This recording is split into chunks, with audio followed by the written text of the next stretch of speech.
Today, this session is all about system stewardship in practice. What does it look like? How do you get started? What does it take? In July, we held an exploratory event looking at the role of civil society organisations as system stewards, which was really, really fascinating. And today we wanted to explore the wider range of organisations that play a stewardship role, and also focus in on some of the practical questions we're often asked about. How do you play this role? And also, how do you make the case for it? So what we're going to cover today is, firstly, I'm going to do a brief introduction to stewardship. We'll then hand over to our speakers to introduce their role and what stewardship means for them in quite different contexts. Naomi will lead a discussion and some Q&A. You're really welcome to share questions and reflections to help shape that discussion. And then we'll end by coming to our speakers for some thoughts and reflections to end. One of the purposes of today is to help us update a resource that we wrote a few years ago about system stewardship. Naomi will pop a link in the chat. But we've learnt so much over the last few years about stewardship, so many more new examples.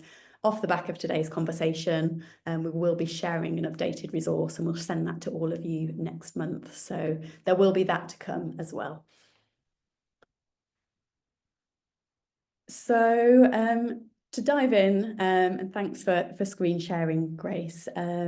Firstly, to give a little bit of context. So this event is part of a series of events that Collaborate and partners are hosting as part of the latest round of Human Learning Systems research. This was published in November 2024, along with lots of new case studies. Naomi's going to pop a link to that research in the chat, along with the case studies. And all of our speakers today are featured in those case studies. So today is about bringing to life what their work looks like, and specifically the role of stewardship within that. I'm not going to get into all the detail of what HLS is today because we don't have time, but please do take a look at the website if you're interested, and really happy to chat if you'd like to find out more. Basically, HLS is about managing public services in a way that recognises that the world we live in is complex and each of our lives are complex. And to work in a way that's more human, focused on learning and adaptation, and takes a whole system approach. It requires some really significant shifts in how we manage, lead, deliver services and support, not only in the public sector, but also in the voluntary and community sector as well. And also shifts in the capabilities and structures we require. So the reason that system stewardship is such an interest for us is because it's a role and function that helps us learn about what it takes to work effectively in complexity. Lots of people, including many of our speakers today, have kind of come to these ways of working intuitively. We've not been taught them, but it makes sense when we're trying to do collaborative work, more person-centered work, work on tackling systemic inequalities. But we're really interested at Collaborate is how we can make this way of working a more intentional practice that is recognised and supported and resourced. There's loads of different terms: convener, weaver, broker, bridge builder, steward. We don't really mind what term we use. We just want to contribute to this field of practice. And steward is a word that makes sense for us, but we recognise many people might use different ones, and that's fine. So to start off with, what is system stewardship? So system stewardship for us is the work of purposefully nurturing healthier systems. And this is about developing the underlying conditions that help enable better outcomes. And what do I mean by a healthy system? So I often find it easier to think about what an unhealthy system is. So we've all experienced systems that are unhealthy. They're competitive, they're siloed, there are huge power imbalances, they're not really working for the people they're there to serve. So a healthy system is the opposite of all of that. And system stewards really focus on how do we create the conditions to better enable the outcomes that we're working towards. So this includes bringing people together so we actually see ourselves as part of an interconnected system. We build relationships, we help share power, and we learn and act together rather than in opposition or without attention to each other's roles. And the word purposeful here is really important as well.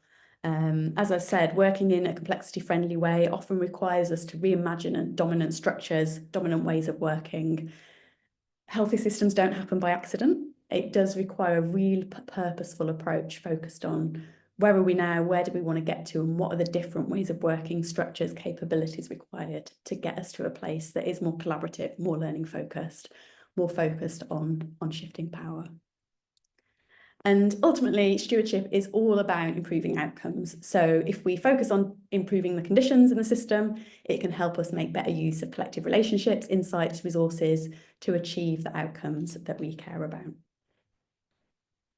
And just to give an example that we worked as learning partner to Save the Children on their Early Learning Communities programme. Maybe if we just pop back a slide, Grace. There might be some people from Save the Children here today, but I'm just going to use this example because for me, it really illustrated the importance of a stewardship role. So back, I think, in about 2017, 2018, Save the Children wanted to make an intervention to support children's early learning in different communities across the UK, and particularly for communities and for children and families that experience poverty. And they could have just chose to put some money into projects to deliver more activities. And that would have been a traditional route, but they recognised funding more activities wasn't what was needed. They recognised it wouldn't address the systemic nature of the challenges families were facing. It wouldn't make best use of the disconnected resource that existed within the system. And it also wouldn't necessarily help to centre the voice of children and families, which was lacking. So what Save the Children did, they put a little bit of money to stimulate innovation and fund local projects, but at the heart of their approach was stewardship. So putting resource in local places to bring people together, develop relationships between system leaders, between practitioners, and the connection between all of them. Develop more shared vision for place, putting the voice of families at the heart, thinking about how best to make use of shared resources, and importantly, how to use insights from children and families to really feed what the system was doing and to influence for change locally. So that might have been about, how do we address recruitment and retention issues in the early years sector across this whole place? Actually, all of our practitioners are noticing a real gap in dental care. And how do we address this? So Naomi's going to pop in the chat a link to a learning report we shared. But for me, that was just a brilliant example of what stewardship can bring and how it can make better use of all the existing resource players, and I guess the motivation in the system, and just realign that better and more purposefully in the interests of children. So now on to what do system stewards actually do? And I think it's important to say that anyone can be a system steward. So as you can tell from our speakers today, we've seen many different people and organisations play this role. So often charities, commissioners, other public services, lots of different people can play a stewardship role. It's really about legitimacy. So stewardship is a bridging role. So who has legitimacy to bridge between different parts of the system, often between those with formal power like public services and those with informal power like communities, community activists, community organisations. So legitimacy is the key. And often we also are starting to see collective stewardship approaches. So Sally's part of a group called Healthier Communities Together in Gloucestershire, which is like a whole system Gloucestershire approach to system stewardship. And ultimately, we want these behaviours across a whole system. So it's not only about single roles or single organisations, it's how we foster these behaviours and practices among all of us. In terms of what stewards do, they foster trusting relationships. They help to create understanding and empathy as a foundation for collaboration. They bring people together around a common purpose. They build collective understanding that we are part of a system, what that system looks like, what roles we can each best play within it, and how we make best use of collective insight and resources. And sometimes when we talk about stewardship, people think, oh, that sounds like really nice and lovely and everyone's agreeing. That's not the reality. Part of stewardship is about embracing and holding conflict and helping groups work through that to create change. It's about deep listening, particularly to those with least power, those experiencing the most inequalities. It's about enabling learning, creating that culture where exploration, adaptation, constant change is the expectation, and we're doing that collectively. And rebalancing power, addressing power imbalances in the systems to increase the voice of the agency of those who are least heard. HLS, Human Learning Systems, is about devolving power and decision-making much closer to those experiencing the issues, as opposed to, say, if under a commissioner or national government decision maker over here. How can we rebalance power and get far closer to the ground? And a steward plays a role in enabling all of these things. There's a quote from Julian here from Hartley Power, what was a CVS organisation in Hartley Power, now kind of a community convening organisation. And they work to surface awareness of there being a system and the importance of people understanding their role in relation to others as a basis for taking more effective action together. And Sally, who we're going to hear from in a moment, Sally forgot she said this to me, but in a conversation, Sally talked about stewardship being at the nexus between intentionality and intuition, sensing what could this mean. So much of stewardship is leading with your gut, leading with empathy, but it's also about having that discipline of being intentioned and helping people through a process and getting us to action. So that's what stewards do. And actually what we're going to include in addition to this in the new resource is more about the how, because it's one thing focusing on these things, but how you do these things is so crucial to effective stewardship. So a few principles to share. So stewards help the role of stewards is to help everyone in the system to understand it better and connect with each other. So I think the first rule of stewardship is don't underestimate the value of time spent building relationships and learning together. That is so much of the work. Secondly, as a steward, it's really important to keep returning to core purpose and the outcomes we're trying to achieve for people and place. So the outcomes of the system, not your own needs or the needs of your organisation. Obviously, we do need to attend to those, but it is about thinking, what are we all working towards, and trying to focus on that. Never miss an opportunity to surface insight, follow your curiosity, don't be afraid to not know the answer. And as Layla's quote here says, stewardship requires us to change our minds every day. So actually, question certainty. We need to be constantly in that space of questioning and uncovering more. Be patient and play the long game. Try and bring people with you, but not everyone's going to be with you from the start. We often talk about this as kind of like viral change. People will get infected by the enthusiasm. They'll want to find out more once it gains traction, but you're not going to have everyone with you straight away. And I think we'll hear some of that from our speakers today. Next, act with honesty, authenticity, basically be human. Model the behaviours needed in the wider system. So, the ability to embrace discomfort, a balance of patience and persistence, curiosity, the ability to be self-reflective. Demonstrate those behaviours yourself and see whether others start to step into those. Don't be afraid to cross boundaries. That is what stewards do, cross boundaries, bridge boundaries. And we've also said break the rules. And in some cases, I'd say it's not even about breaking the rules. It's about questioning perceived rules that are just kind of habits that have developed over time. Continually redistribute power and resources. Question who's not in the room? How do we get their voice in? How do we attend to power dynamics? Some people are going to have more formal power, but how do we use that in a way that serves the outcomes we're working towards? Next, balance ambition with pragmatism. So it's really important with stewardship. Progress can often seem quite intangible, quite invisible. So it's really important to recognise that those steps of progress, those small achievements along the way. We've heard a lot from some of the civil society organisations we've worked with about the importance of stewards fostering hope. We can get through this. There is a better future if we work together. But also we need to allow space for anger as well. It's about balancing hope and anger together. And finally, don't see yourself as dispensable. Know when to step back. Ultimately, you do kind of want to make yourself redundant. You do want other people to step into these ways of working, but also be aware of the emotional toll of the work. And you do need to practice self-care in this work as well. That's another thing we've heard very strongly through the latest round of case studies. Part of the reasons we're convening these conversations is to provide some kind of peer support and acknowledgement that this way of working makes so much more sense. It results in better outcomes. We need to build that evidence base, but we know that's true.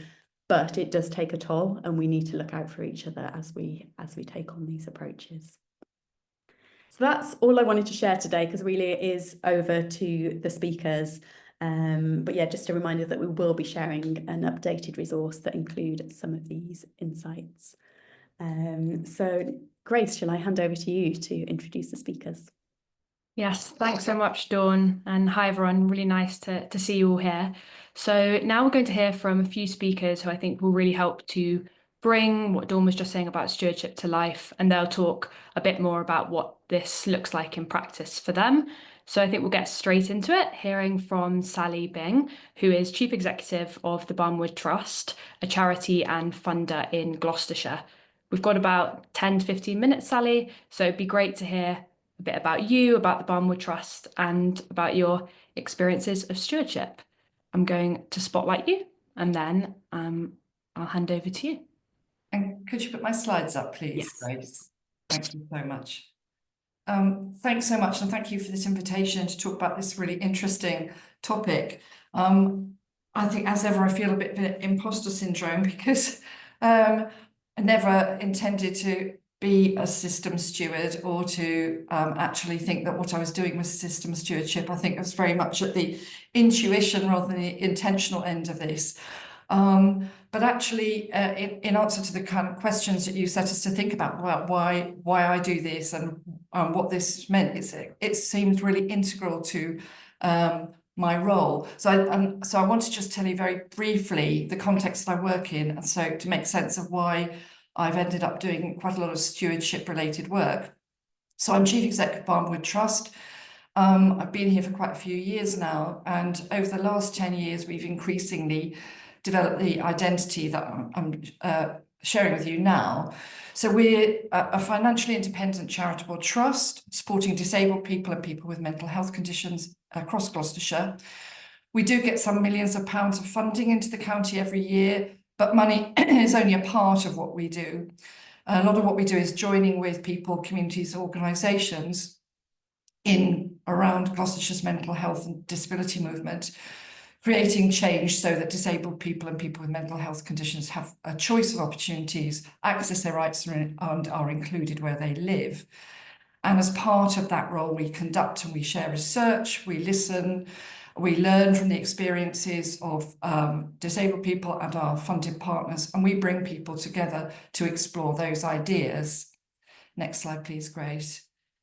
So just what we're here for is our vision is that we believe Gloucestershire will be a better place when disabled people and people with mental health conditions are equal, empowered, and their rights are upheld.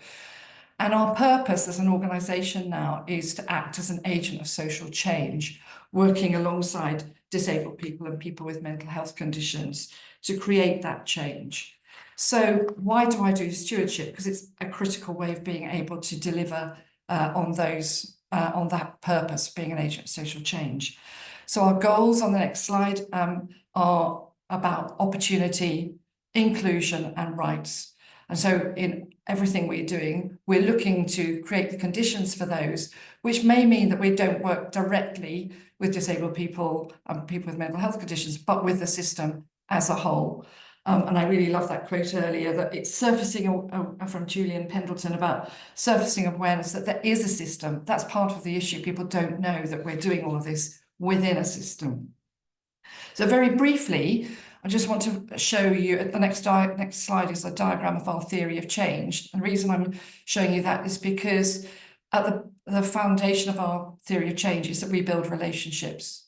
So we connect with people, we have funding relationships, and we join networks. So we can't do that without playing a stewardship role. We then listen and learn, and through our listening and learning, we make change happen and then share our evidence for lasting impact. So those are the sort of basic elements of our theory of change, but the fact that it's based on relationships is absolutely critical. So the next slide, I've just summarised what we call our social change toolkit. These are the tools in our toolbox. And one of the questions that Collaborate asked us to think about was what language do we use for stewardship? And I don't think actually we ever overtly and explicitly use the language of stewardship that much. I will talk about that later as a specific example. But these are the kinds of things that I think we call stewardship, is creating relationships and networks across different sectors, convening, doing test and learn projects, creating learning networks and communities of practice. So I think those are all ways that we do stewardship activities, but don't label them as such. So I'm just going to go on to talk about two specific examples of very different kinds of things we've done that fall under the stewardship umbrella. So the next slide So what does this look like in practice? So there are two examples I'm going to give. One that's got kind of very tangible outcomes, and it's about social change that doesn't start with funding. And the second one is much more about cultural and relationship outcomes, which are much less visible, but kind of, I think, create the conditions for systems change.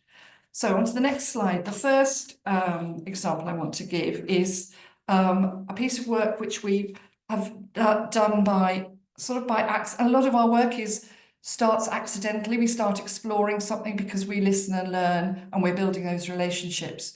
So we've developed what's become quite a big project for us over the last 2.5 years called Access to Nature. And it was about change without, and I've put in brackets, starting with funding.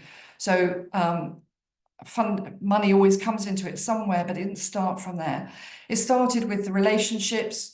We were listening to particularly organisations providing green and blue spaces across the county of Gloucestershire. So that's in the natural world, including sort of water-related natural world. And we were hearing about the challenges they had in making their spaces accessible to disabled people and people with mental health conditions and people with other protected characteristics.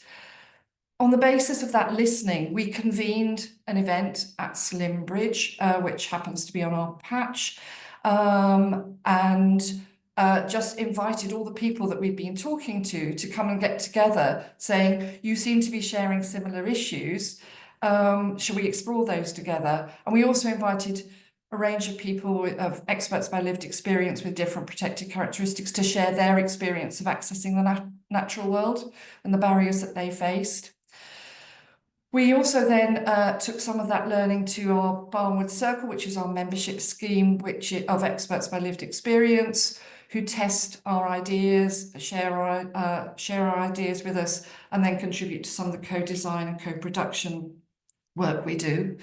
And on the basis of all of that listening and learning, we turned what the providers of natural spaces were looking for into a learning network over a year, and there were 6 sessions over a year. I think 22 or so different organisations came to each of those sessions and learned together about how to improve access. And at the end of that, had done so much work. And at this point, none of it was actively involving funding. It was just the costs of bringing people together, created a network.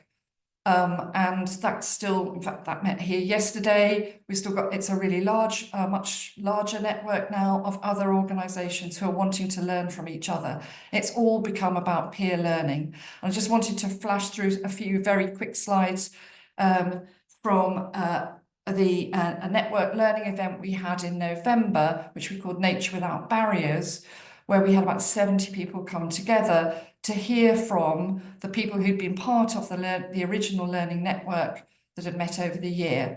And have shamelessly borrowed Max's slides. He's the facilities manager for the National Trust in the Cotswolds area, just summarising everything that the National Trust did in that year to improve access on the basis of what they learned from the sessions and from each other. So on the first slide, the next one, he describes it as creating a culture for access in the National Trust in Gloucestershire. The next slide, they commissioned access audits of their key sites with experts by lived experience from Inclusion Gloucestershire, who's one of Barnwood Trust funded partners, to improve, to get an idea of what they needed to do about access. Next slide. They put in place tracks, furniture, parking and powered doors, funded by Cotswold National Landscape. They went on to collaborate with some other people who had been part of that learning network to commission an access to nature transport study, because one of the major barriers was actually getting to any getting out into the natural world. So they commissioned a report with Gloucestershire Community Rail Partnership, Forestry England, Friends of Western Burt, Cotswold National Landscape and the Wildlife Wetlands Trust at Slimbridge to look at how to improve access, how to improve transport to their sites. They also commissioned a study into connecting urban and Muslim communities with their rural countryside sites across Gloucestershire, part of what's become an ongoing relationship with the Friendship Cafe. And then they are working, next slide, to deliver a new site that they've acquired and committing to improve access to nature, somewhere called Woodchester Park. And finally, they've funded some all-terrain trampers on their sites in partnership with the Countryside Mobility Scheme. So, and then the final slide is showing them all at work in the learning partnership. Massive amount of shared learning and working together with like-minded organisations, and all looking at how they improve their access to their facilities. And all our role has been in bringing that group together, funding those sessions with refreshments and sometimes with speakers, and doing the marketing and communications for it. And that's the role we've played as a steward, I guess, in that we probably called that convening. And then using also our thinking about what would create a good learning programme as well. So on to my second example, at speed, is a very different example. And actually, it's quite interesting for this purposes going back. I realise it's 10 years ago we started this, but I wanted to use this as an example because I think it shows the cumulative value of doing this kind of convening stewarding role. And I think one of the members of our stewardship circle is actually on this call, I believe. So this was creating the conditions for systems change. On the next slide, we put out an original invitation to participate in the first circle. As follows: we believe that sustainable communities thrive when people who live together come together to share their skills and passions, and everyone has the opportunity to make a contribution to the place where they live. To achieve this vision as leaders, we recognise we need to reflect and challenge ourselves on what leadership means. We need to consider alternative ways of leading that aren't about directing change from the top, but rather creating the conditions that enable people in communities to take action on the things that are important to them. So we put out our first circle, next slide, was by invitation, but then we put out an open invitation. We advertised widely, and over that 3 to 4 year period, we ran 3 circles of there were 6 day-long sessions held over the course of a year.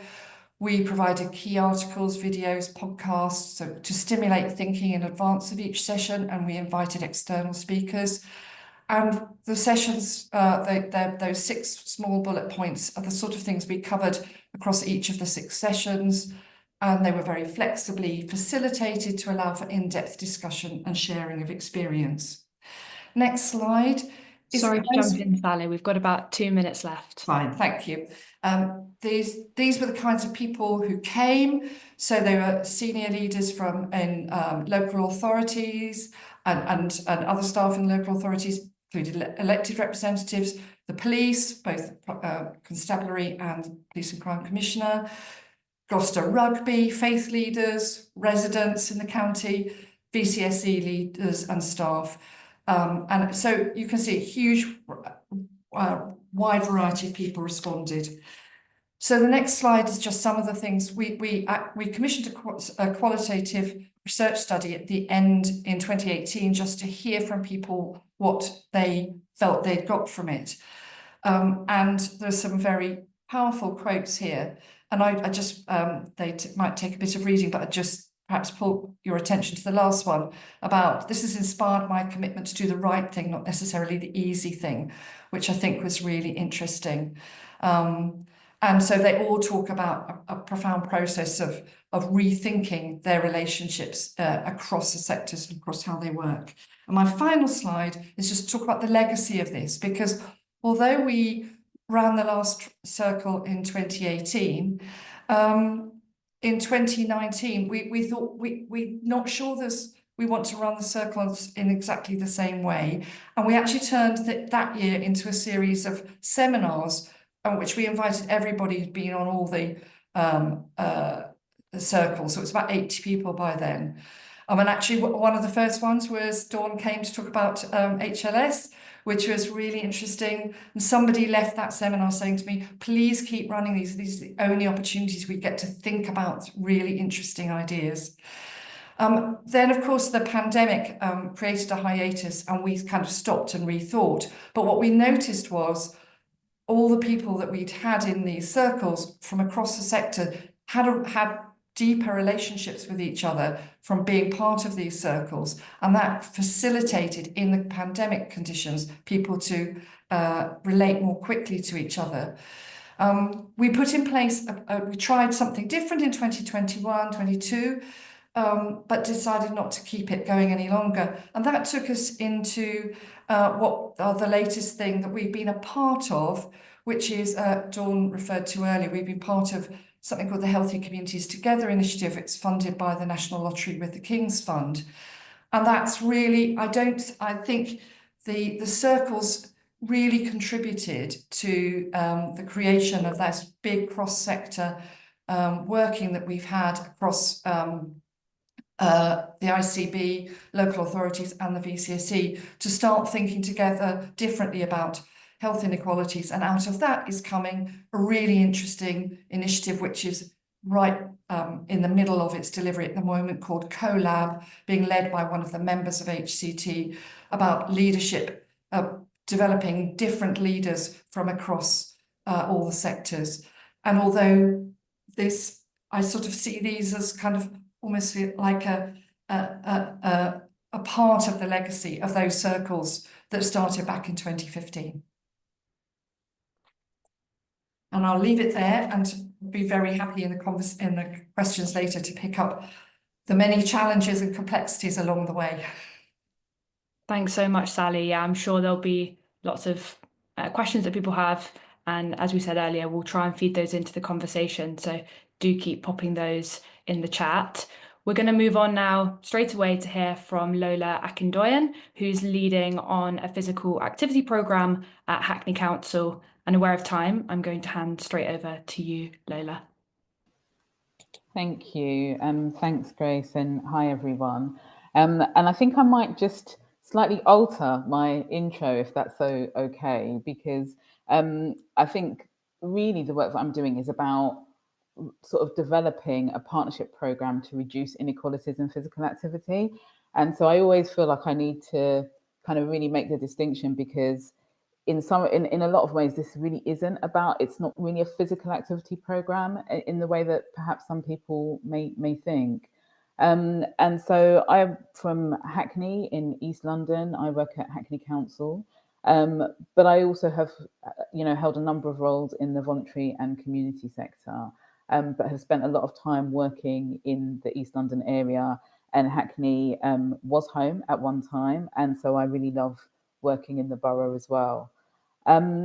Most of the things that I have worked on during my career have always had something at the centre, which has been about reducing inequalities and a focus on equity and inclusion. And for me, one of the key elements of being a kind of system steward is about recognising, the importance of that, and also centering lived experience, which both Dawn and Sally have already mentioned. So the work that I'm currently doing is working alongside a range of different partners, and also working along a community in the borough. And essentially, it is a systems change programme. So a lot of the work is about actually how do we create the conditions that enable people to be more physically active. So a little bit of backstory to my experience of doing this particular role, and I've been in this role now for 6 and a bit years. When I first started, lots of people talked about all the things that they felt that if people just did. So there was a lot of kind of like, this is about behaviour. If people just did this, people just needed to do this, people to be a bit more active. And there was a real focus on individuals without really thinking about all of those other things that influence the way that people behave, influence how people interact, and also ultimately will then go on to influence the difference in the types of outcomes that people have. And so our starting point was very much to listen. to be present, to be really committed, to really deeply listening to the messages that were coming through, messages that actually did feel at times to be angry and upset because people felt that they had often given those messages at previous times that hadn't necessarily been acted upon. And also, I think almost picking up all the things that weren't being actually said but were there.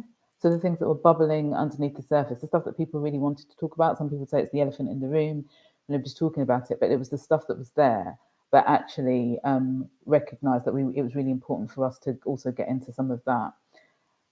For us, actually, we spent a lot of time not talking about physical activity. We're talking about people's lives, people's interests, hopes, ambitions, aspirations, the things that were getting in the way. And to be honest, even when we did want to talk about physical activity, people didn't necessarily want to talk to us about that. So there's also something about being very open to different things that may come up in a conversation. Over time, people were clear that there were some things that we could do stuff about, and there were things that we weren't going to be able to do things about, or weren't able to respond to. But I think that there's also something about we aren't able to respond to them ourselves, but where we can, we will hook you into other parts of the system.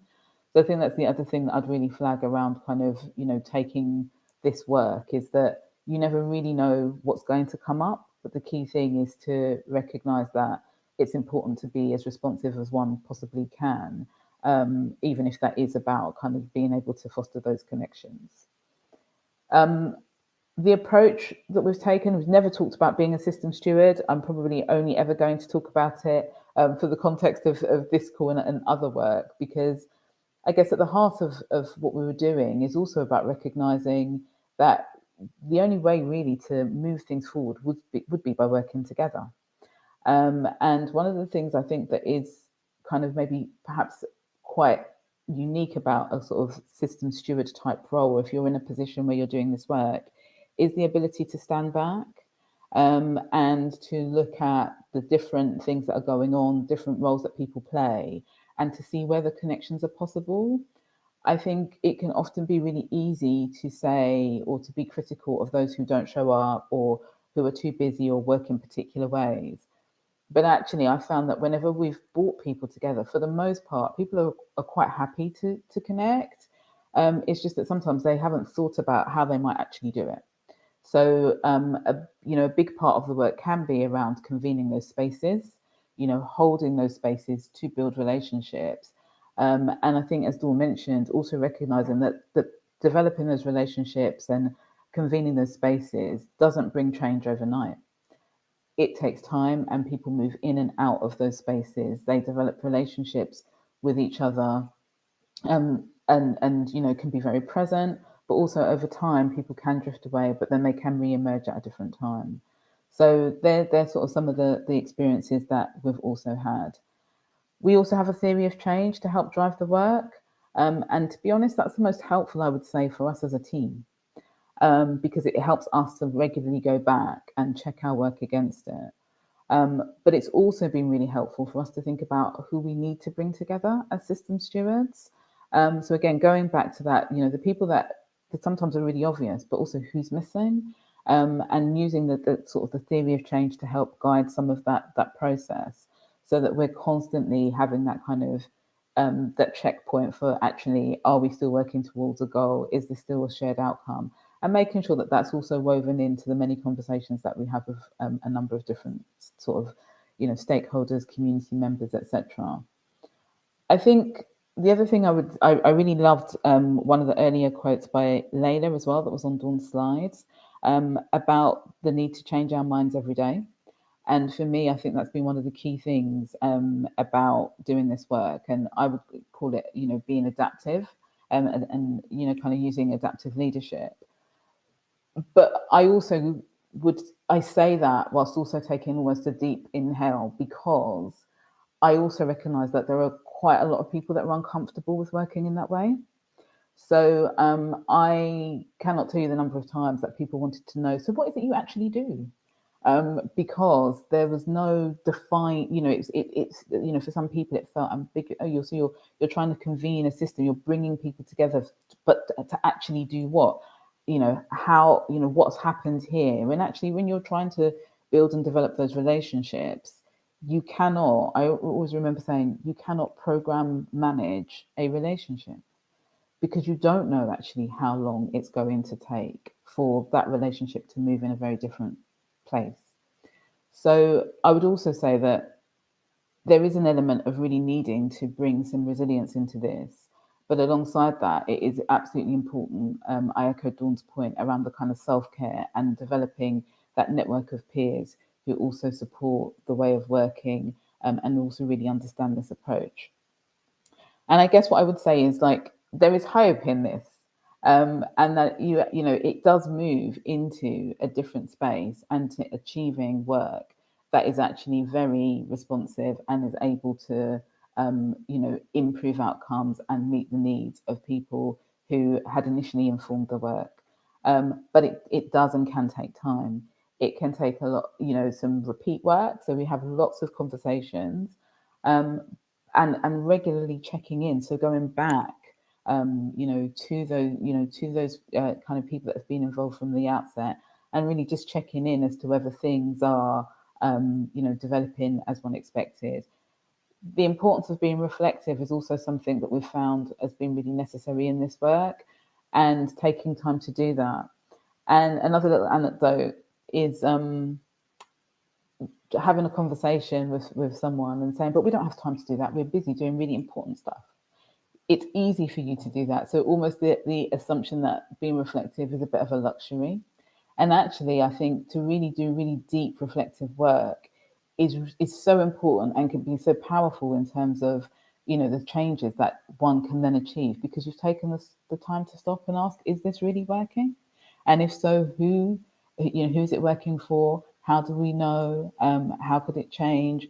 But also, again, just doing that kind of more in-depth work to develop a better understanding. And then when we have that understanding, is there anything that needs to change? And if it does need to change, being cognizant of that and being able to take action. And so again, that point around changing our minds every day, maybe changing the work on a fairly regular basis, because what we're really seeking to do is to respond to those needs that are at the heart of it. So for me, I think just sort of bringing things to a close, I think the main thing is about mindset. I think going into this work, being open to collaborate, recognizing that it does take a lot of hard work and graft, but also staying true to why you're working in this way, and allowing that to be the thing that really fuels you and fuels us to continue doing this work. And I suppose my final point really, which again echoes something that Dawn shared about breaking rules, I would also say don't ask for permission. At times I would say personally I've been too hesitant, and actually just realized that starting somewhere, bringing people together who have some interest in this, and it may not be the perfect grouping of people, but the importance of starting somewhere, and getting something underway means that in time that, certainly in my experience, that you do then begin to build that network of other people that want to be stewards, want to convene with you. And then actually you start to build a kind of much more of a stronger local movement. Thank you so much, Lola. That was so interesting to hear, and I'm sure we'll pick up on some of those points again in the conversation. I can see lots of people in the chat who are really interested in your work. We're just finally now going to hear from Katie Fleeman, who is the Housing First Commissioning Lead, and Andrew Rees, who is the Homelessness Systems and Data Lead from Liverpool City Region Combined Authority. And I'm just going to hand over to you both now. Thank you. Thanks very much. I'm going to raise a few points and answer a few things, and then Andrew will take over. So thank you very much, everyone, for having us. Andrew and I both work at the Combined Authority in Liverpool, which works alongside 6 local authorities. And it's a wide geographical area with a mix of all different needs, etc. Andrew and I work in homelessness. My background is being a provider of homelessness services, where I've maybe manipulated data to ensure I get funding, to maybe exaggerate outcomes. But the reality was, I don't think I was actually helping homeless people by doing that, because there was no change within the system. I then had the pleasure of going into supporting people, commissioning services, and then managing statutory homelessness services. And I think the reason why we've taken a different approach coming into this is we know that the current system isn't working, and that when I'm commissioning services, there is no way they can achieve outcomes that are part of a whole system where there is so many different players and so many different actors. So therefore, how do you understand that system? And, you know, as time has gone on, especially in public services, money is decreasing and time is harder to actually spend with services and find out the reality of what's working, what isn't. So we were lucky, and we had funding for what we call our system contract monitoring role. And that is to work with the services we commission and for them to understand what actually is happening on the ground. And Andrew will talk more about that, but that's a little bit about how we wanted to take the system steward role. What we don't want to do is fund services and work with them and just contract monitor them every 6 months and say, right, everything's fine, their outcomes are great, we're getting reports, but actually we're not seeing the system change. We're not seeing the people able to access services who need them. So a lot of what we try and do is we work with our providers, with our partners, and we bring those actors together to have meaningful conversations that are good and bad. Now, I can't say enough what Lola said and the other lady. It is hard work and it takes time, but this is the most rewarding thing I have ever got involved in 30 years of in homelessness. I think we've achieved more in the last 4 or 5 years than I've done in most of my career by just taking a different approach. And actually, you know, I commission people. We need to listen to the experts, but we need to listen to our partners, and we need to understand the challenges and bring people together. So that's the sort of thing we do. We don't always use the language of stewardship. We use a language of partnership and trust, and especially being human to people. The understanding that I think for a long time in public services, a lot of money has gone into the outcomes instead of into the front system of access. We can have all the outcomes we want, but if we can't get people accessing services who need them, we're not achieving what we need to achieve. So I think a lot of our system work has been based around that. And it's been hard work. You do need resilience, you need a sense of humour, but you need to know that it's the little things that change things. You're not the big wins. And I would totally agree. A lot of what Andrew and I have done, we have just gone ahead and done it. And then we've been able to say the proof is in the pudding. But I'm going to pass you to Andrew because he does an awful lot of hard work. So thank you, Andrew. Thanks, Katie. Thanks, everyone. Nice to be here. So yeah, I'll just talk a bit more about the stewardship contract monitoring role that I sort of play. So I know Katie mentioned about the setup of the combined authority. I think that has lent itself to us to being able to do this role, the setup of the organisation quite well. Possibly the reason we don't pin ourselves to any bit of language is we have a very couple of different hats, depends on what we're doing with our LA partners, with our, we commission and contract monitor and coordinate services. And so that's sort of supporting role. And as Sally had mentioned earlier as well, like convening, we do a lot of in quite a few different ways. So sort of at a strategic level, we'll coordinate meetings with service leads to support oversight. So we'd help mobilize a strategic housing meeting for prison leavers, for instance. That's bringing together housing options, local authority colleagues, criminal justice, accommodation services, M8CLG.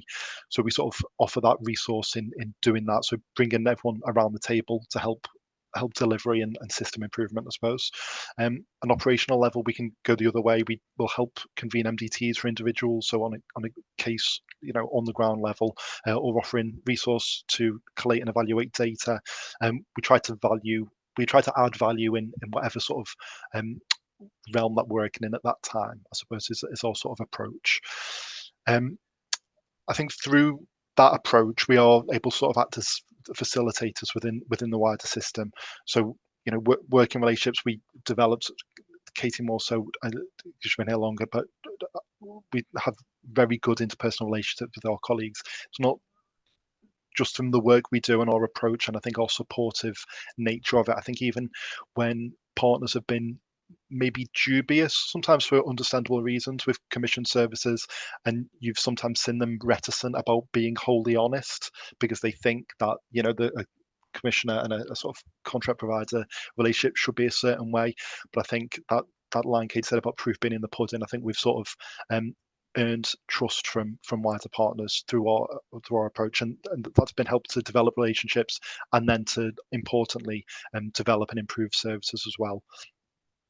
Some of the systems we work in are very convoluted. Obviously, we work in homelessness, but that overlaps with criminal justice, with health, adult social care, drug and alcohol services, housing. All of them on an individual level can be minefields. When you start overlapping them, as our clients often do, it can be really difficult. It's difficult for us to navigate, never mind the people who are at the centre of it, and the service users and the clients. We're not expert in all of those individual ones. So again, because we don't have those statutory duties, I think we're maybe afforded the opportunity to ask those what might be seen as basic questions. But if we can take a step back and say, well, a client isn't going to be able to navigate this, so can we do this? Can we try this new approach? So again, we can sometimes be a little bit, not willfully ignorant, but sometimes the status quo can be hard to change, and I think we're able to sometimes offer a new perspective with our approach, with that sort of stewarding role. It's not, it's just something we do to try and I guess engage and get best outcomes for clients.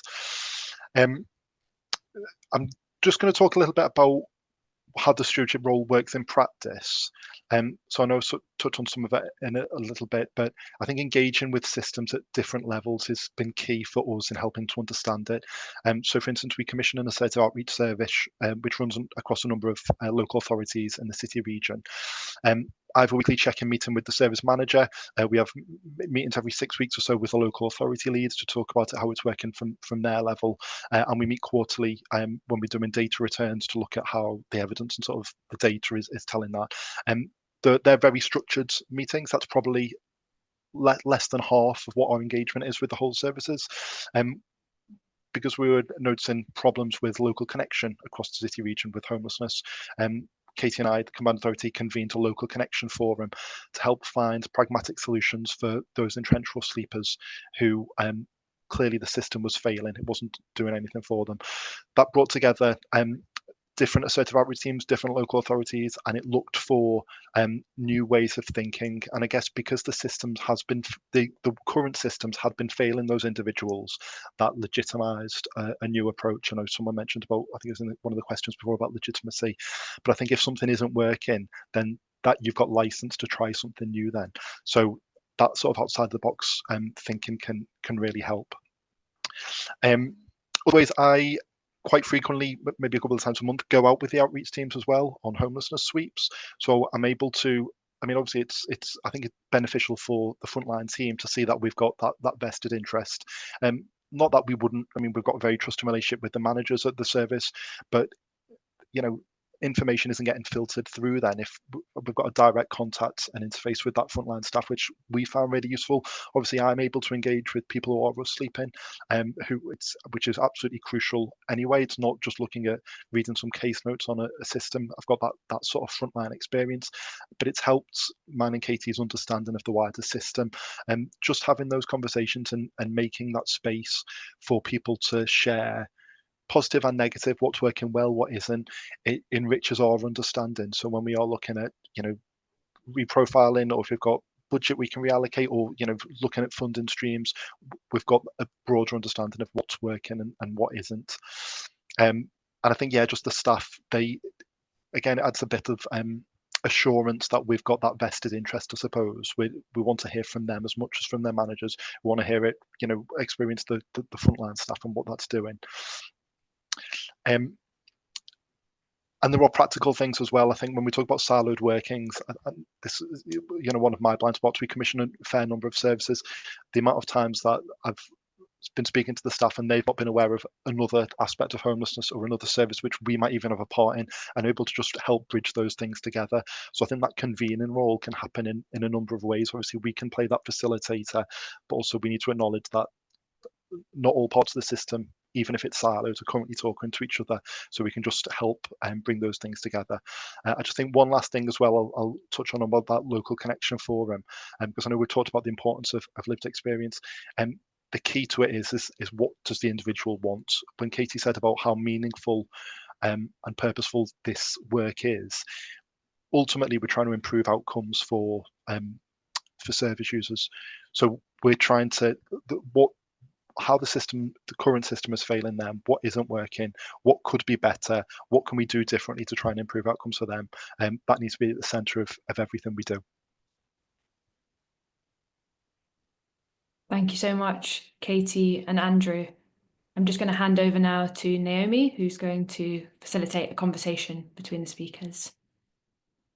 Thanks, Grace. I'm a bit sort of blown away by how everything that we've heard.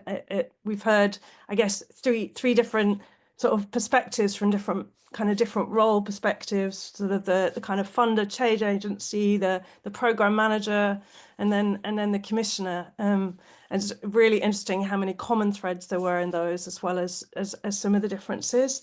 I'm going to mix and match a bit some of the sort of questions or themes that we wanted to explore a bit, and then also pick up some of the things that you've been dropping into the chat, folks. So if you've got more questions, do pop them in, and we'll try and pick them up as well. And we wanted to just start by coming back to this question of, as it came up, Andrew and Katie, you talked about this sort of earning trust and the kind of legitimacy question, I guess, the legitimacy of your role, and I wanted to link that as well to the work of creating sort of shared accountability for the system and for the actions that need taking. So I guess two sides of the same coin. How do you build that legitimacy, but then how do you also make sure that people don't just see you as the kind of the fixer of the problem? I think the legitimacy comes with time and trust. And obviously we've spent a lot of time working with sort of providers, so the services we commission. That's been a long journey for them. Interestingly, I think they've struggled more than some of the partners, because from a commissioning point, they're not used to that. They're not used to the system contract monitoring that actually is there to listen to them and learn. It's not there to contract or monitor or to look at clawing back money. It's there to actually understand what the issues are. So that takes time. But once you start working in that culture in that way, you build that. And we're all accountable. We do a lot of work on that. We are all accountable. So, for example, the system steward role will help with individuals with safeguarding, MARAM meetings, So if there's issues with individuals with complex mental health issues, we will take a lead in convening that, where we're all accountable, and we'll be very clear that everybody is accountable within the system. So an example will be, we're often asked, we're given funding or we're given money to develop services, and they say we want A, B and C from this service. We know A, B and C will never happen because the system is so complex and there's so many players that there's no way that one service we commission can achieve that. So what we try and do is we take a learning approach and work together within the whole system. And we share that with our partners. We're very open about that. And I think the other thing we've done is we've got good partnerships with criminal justice, probation, crime organisations, police, and we're very much taking that approach with them as well. Everybody within that system is responsible, including the individual, and it's their voice that we need to listen to. I don't know, Andrew, if you want to add anything. Not really. I think you summed up. I think it's quite easy to sort of check your ego at the door when we're trying to help get outcomes for really vulnerable, complex and sort of marginalized people who've fallen through a lot of safety nets. There are a lot of the people we're supporting. So I think that it's quite easy to have the focus of the goal and be like, well, to get to there, we need to do X, Y, and Z. So I think, yeah, time and trust for developing the partnerships. But I think we try to, when I mentioned before about we try to add value with whatever we're doing, we'll offer resource, we'll do the legwork on, meeting admin or developing frameworks and terms of reference and all of those things, because we're trying to not only I guess get across that we're supportive, but that we've got a stake in it as well. We're trying to, I mean, sometimes literally, but we're trying to put our money where our mouth is, I suppose, is what we come down to. Yeah. And sorry, I think it's also saying, sorry, I'd have to go and I'd love to be able to stay, but I think as well, we're also very clear that in our sort of work, people will present, say they're very complex, multi-disadvantaged, and that is true, but often it's a system that's complex. It's not the individuals who need access. We have made it complex for them, and we do a lot of work on that. A lot of what we do is not rocket science. And come on, let's just change our approach, and these people need support or access to a service. And that's what we're here for. You make it sound so simple, and we know it isn't quite that simple. Lola, Sally, I wonder if you want to come in and just have any reflections around this sort of question of your legitimacy to kind of act as a system steward, and also how you hold people kind of collectively accountable. And I'm curious about whether you can think of situations where you felt like somebody wasn't kind of pulling their weight, and how you approach that. But yeah, anything you want to say on this question? Who wants to come in? I'm happy to come in and share some of my experience. I think this is still pretty challenging, actually, particularly around kind of holding others to account, and when you're not in control of some of those systems and those direct decisions. And I think there's probably a few ways that I've sought to do this, and that we've sought to do it through our work. One of those is actually making it quite bite-sized. So there are a number of different parts that we're trying, working across different parts of the system.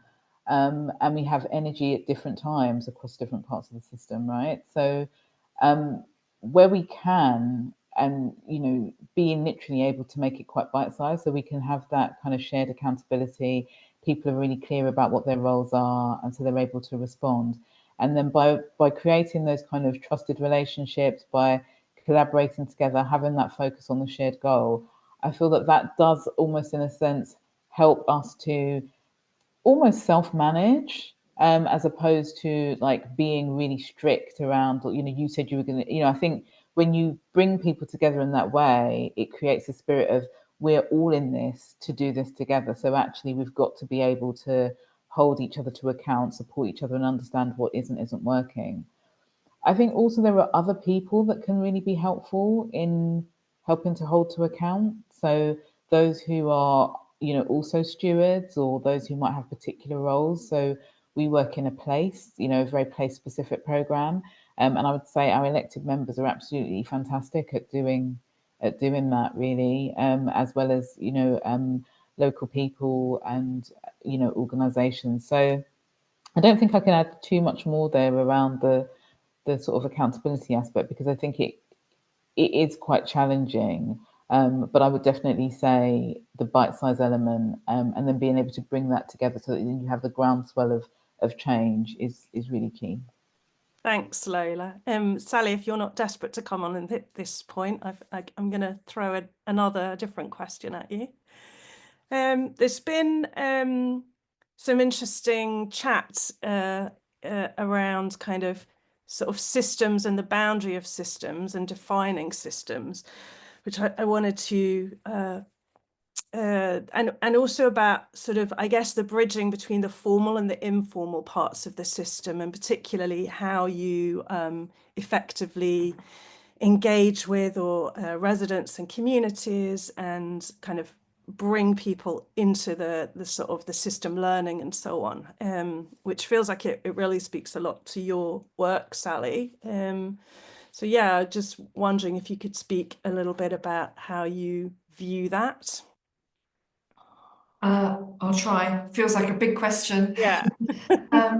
I guess comes back to the point I said earlier about, I think we use this word system, and I wonder how often we really know what we're meaning by a system, and also it can easily leave people out, because it is a sort of, it suggests it's something formal, and I think we're all the time trying to look at how do you, and I think somebody put in the chat actually, who's in the room, and so it does also speak to the accountability question, which I agree with Lola is really complicated, because it's like, who are you listening to, who are you convening, who are you bringing together, whose voices are you hearing? And the system is, I really like the language of civil society, actually, because if you unpack the definition of civil society that Julia Unwin used when she did the Commission on Civil Society a few years ago, it includes the public sector, it includes elected representatives, it includes communities, it includes VCSE. So I tend to think about it as civil society, which is all of us, and because it also makes us think about our role as residents, as our multiple identities, not just our formal identities that we might be approaching this work from. And I personally find that quite helpful, so that you try and have a really wide lens on it, and if you start with that wide lens, then that helps you to think more about those issues about inclusion. How do you hear from everybody, and then that sort of starts opening up the issue about the boundary. There isn't really there isn't a boundary. It's like, who should be in the room to be talking about this issue? So I think in a stewardship role, it's a lot of I think with gosh, this is a work in progress. We're learning so much. Every single thing we do makes us learn more about, like, when I was thinking about what we did in 2015 for this, I was thinking, oh my goodness, we would approach that completely differently now. Because I think it's we put a lot more time into thinking about the process of convening, like just the prep for bringing people together, and using our relationships and our networks to say, can you reach the people we can't reach, so that you make that more possible. And then I think in the convening we've done through Healthy Communities Together more recently, I mean, just funding people's childcare or care support needs, PAs, travel, costs for people to attend who aren't waged, or the cost of a VCSE, people who can't absorb that kind of being part of something into their, because it is quite a privilege to be in a role which allows you to go to networking things, you know. So how do you make all of that possible? So I think increasingly our approach to stewardship is thinking about how do you create the conditions even for the stewarding. I'm really glad you brought that up, because that was also on my list of questions, and that's come up in the chat about the kind of the barriers to people in terms of time and the cost of time, and whose time is being resourced, I guess, to sort of to be in the room and whose isn't. And Lola, you sort of referred to this as well, and the fact that, you know, you can't blame people for feeling like they're too busy to engage, but how do you reduce those barriers, I guess? So yeah, Lola, if you got more to say on that, and also Andrew, I'm interested in sort of how in your work do you you know, do you bring the voice of and the time of homeless people to kind of also be part of the system learning? Thanks, Naomi. Certainly from our experience and Sally's point about if we knew what we know now, we would have designed it really differently at the beginning. So the permission to kind of go on a learning journey is really important. But one of the early mistakes I would say that we made, and that I've definitely reflected in the HLS case study, is not thinking through in enough detail why we were asking people to come together. So, you know, so you don't always need everybody in the room at the same time, you know, like whatever the room is, virtual, you know, like there's a time. And I think at times we were asking people to come together and actually we weren't really clear about their role. We were kind of more thinking, oh, we should have them in the room, or it could be a job title or an organization that they represented. But actually, for the particular conversation that we were trying to have, it wasn't necessarily making the best use of their time. And so I think we really learned a lot about actually when you're bringing people together, be really intentional and really clear about why you're bringing them together. And then I think it doesn't wait. I mean, it's, you know, time is so precious, but I feel like that's a really big learning point around just being really careful with that time. You know, manage like how we use it, ensuring that we're bringing people together for the right reasons at the right time.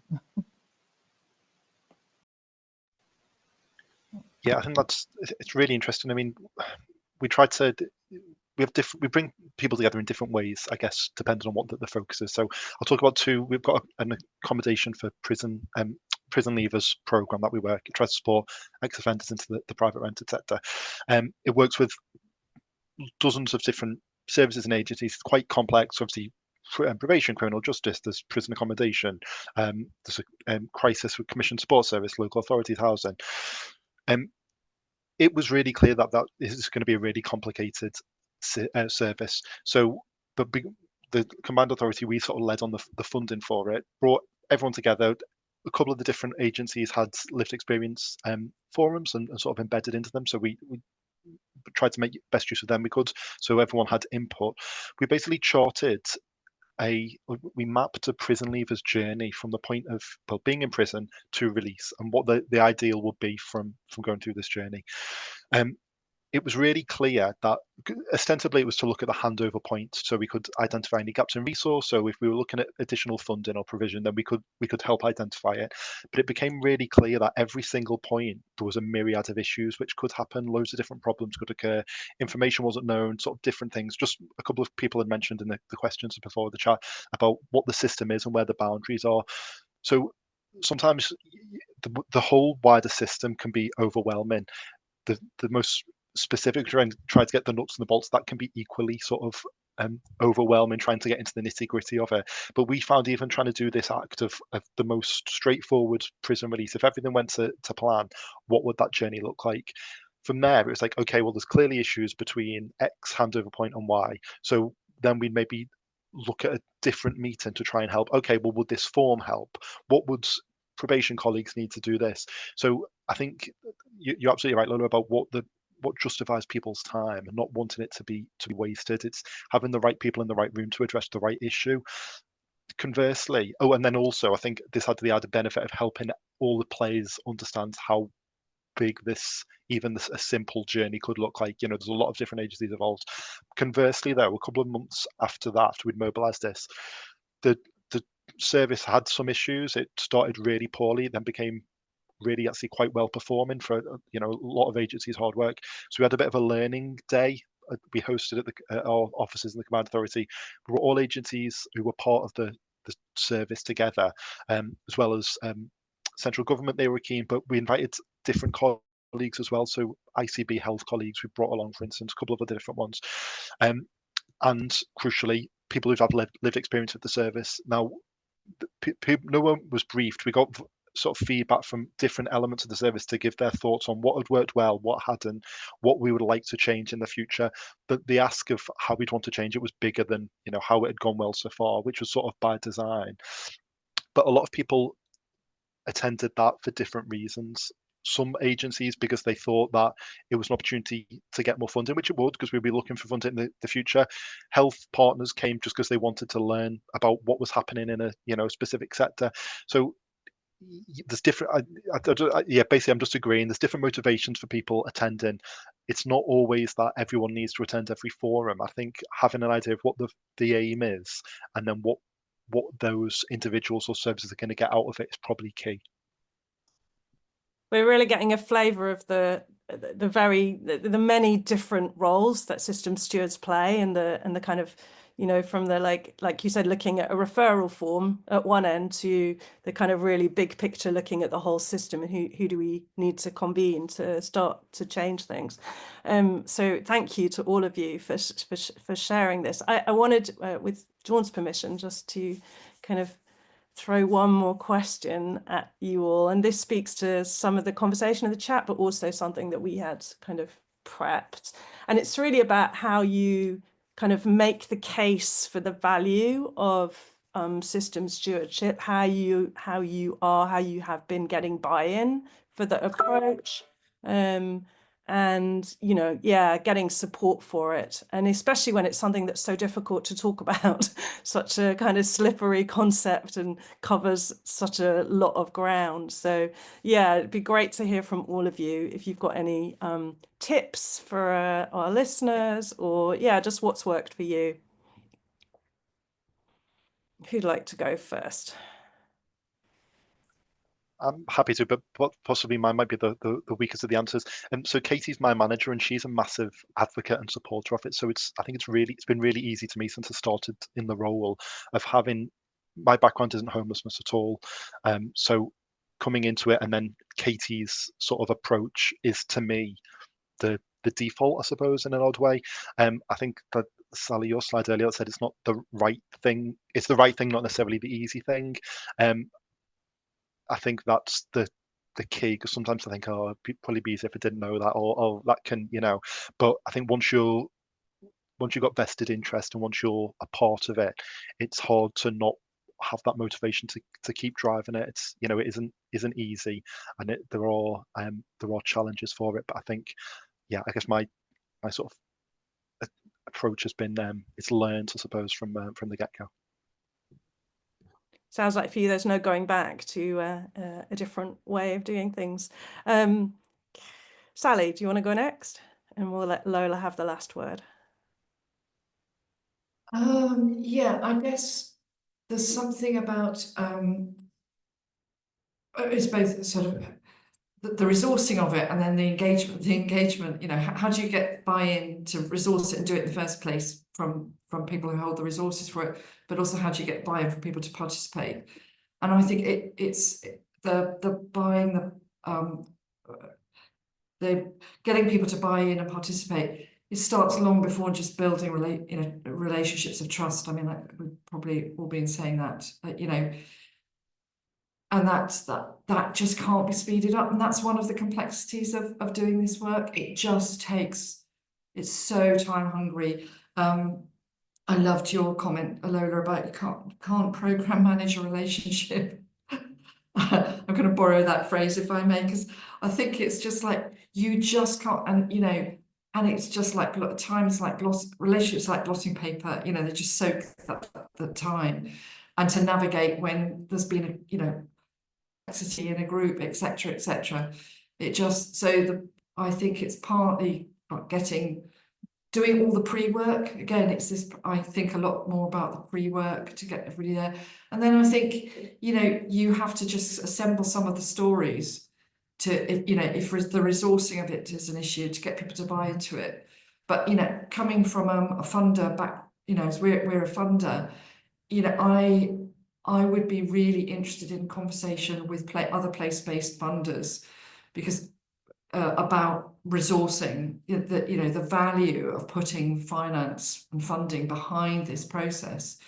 Because, you know, I tried to just demonstrate quickly that the huge value, the value added, that wasn't just about funding, but just what came from that, from funding the access to nature, from convening the access to nature stuff.